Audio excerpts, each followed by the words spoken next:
Give us an idea, just big picture overview, like your offensive philosophy. What is it? Who's it most influenced by? How would you describe it? Well, I am the product of great coaching from my time at Trinity High School in Louisville, Kentucky.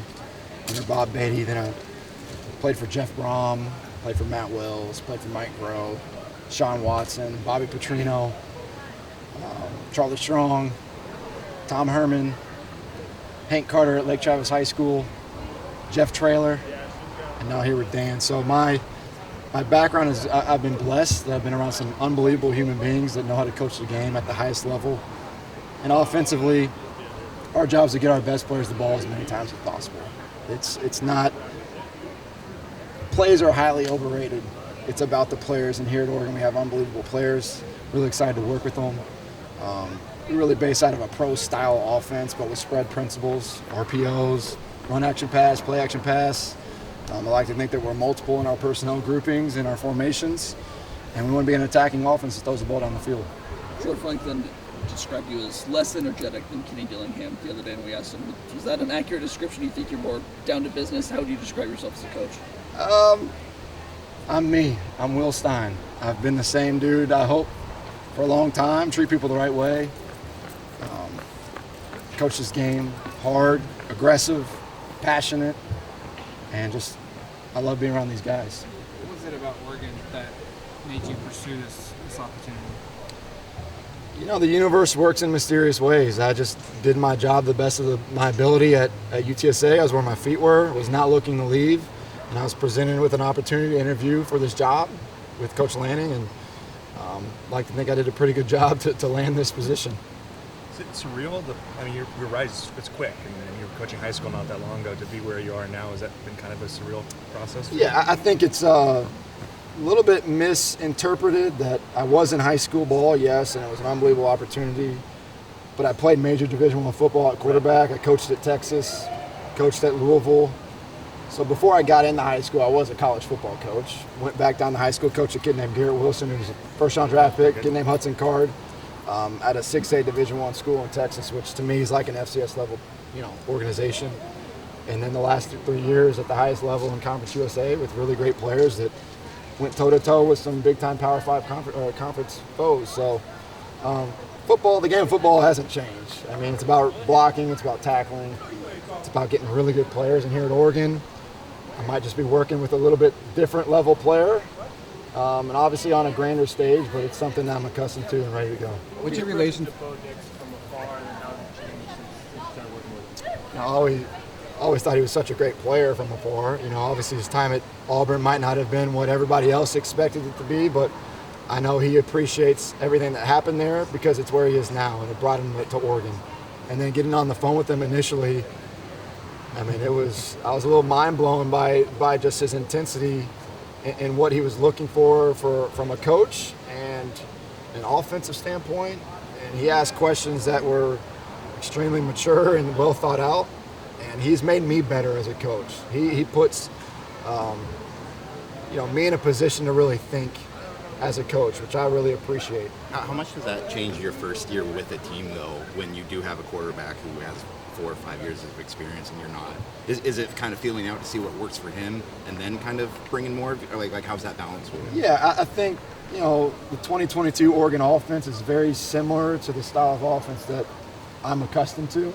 So coming in here, meeting with Bo, really feeling out what he likes offensively, not as that's a bad way to put it, what he likes in the passing game, running game, what he's comfortable with, and then making sure he knows what I'm comfortable with, blending it together with ultimately Coach Lanning's philosophy of running the football, being physically tough, playing clean, dictating tempo, and blending it all together. We have a great coaching staff, from Junior Adams, Alik Terry, Drew Maringer, Carlos Lachlan, our support staff. We have a lot of smart guys in our room.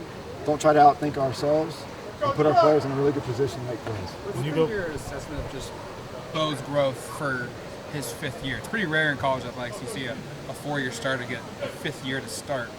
But where's his focus this spring for you? Yeah, I mean, physically he's been there. He's a great-looking prospect for the next level. He's physically there, can make every throw in the book. But I think mentally his game is extremely sharp. not only understanding what we do on offense, but understanding our defense and then our opposing defenses. He's, mastering his craft in terms of understanding the full picture. So I think his growth has been really good so far, and I can't wait to see where it goes. How's it been getting out in a new environment, new city, the team? What's your experience been? It's been good. The people here in Eugene have treated me extremely well. Coach Lanning and the staff has welcomed me with open arms. The city of Eugene, I think it's a really underrated food scene. I mean, I really like the food. I haven't had a bad meal yet. So I'm excited to keep exploring. We haven't had a lot of time to, just since we've been here, been recruiting, finding a house, getting situated. But I'm excited about it. Coming into a program that had a pretty successful offense last year, how have you kind of put the Will Stein turn on it starting in the spring? Yeah, I mean, first of all, you have to recognize that there's some really good players here, and they had a lot of success. So how do we build on that? I think we just fine-tune the details, tweak where we need to tweak, and then let our kids go play. My big thing is, set them free. Let's not overcomplicate this game. It's always been about players. We have great players here. Put them in really good positions to make plays, and let our quarterback go have a lot of fun. What are some of your goals for the offense this spring? My goal is to make sure we have one more point at the end of the game, right, than our opponent. But, we just want to get better every day, take that 1%. This week's all about being good to great, right? So Oregon's always been good, but how can we take that next step to get to that 1% of the national picture and take those next steps? And really, it takes practice, it takes preparation, and then that just work. When you go about installing in this offseason, when you've got guys who did third coordinator in 3 years, for Bo a fifth in 5 years, how much did you retain for their ease versus implement what you've got because that's your language? Right. Well, I think, Dan's been awesome from the get-go. Obviously, we want to make sure Bo's extremely comfortable, and Ty, and the rest of the offense. So there's a lot of universal language in football. And like I said, with the previous, OC, I thought they did a really good job. Number one is just to recognize when people do really good jobs. So how can we take that? How can we blend it into what I know and how I call it, and tweak where we need to? But I've been in 7 different systems in my life. Calling something concrete or sky, it really doesn't matter to me what we call it. It's kind of how we do it, how we practice, and then how do we get our best players the ball. Bo had a lot of time last year by way of, he made a lot of calls on the field, a lot of audibles, those things.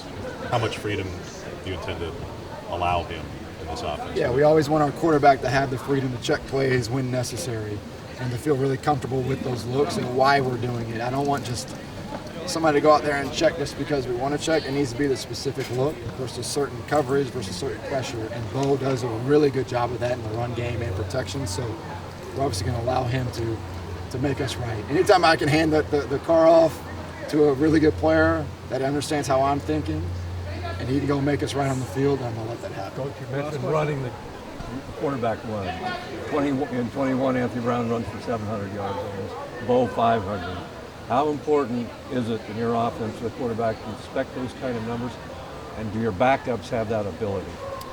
Yeah, I mean, running the quarterback, you have a clear numbers advantage typically in the run game. So we want our quarterback to obviously be mobile, be creative in the pocket, and there's situational, having the situational awareness when to run the quarterback is critical. So I don't plan on running our guy multiple times into loaded boxes just to do it. It's got to be really specific to the game plan. But yeah, I think Bo's numbers last year, if we can get that again this year, we'll be in good shape. Thank you. Yep, thank you all.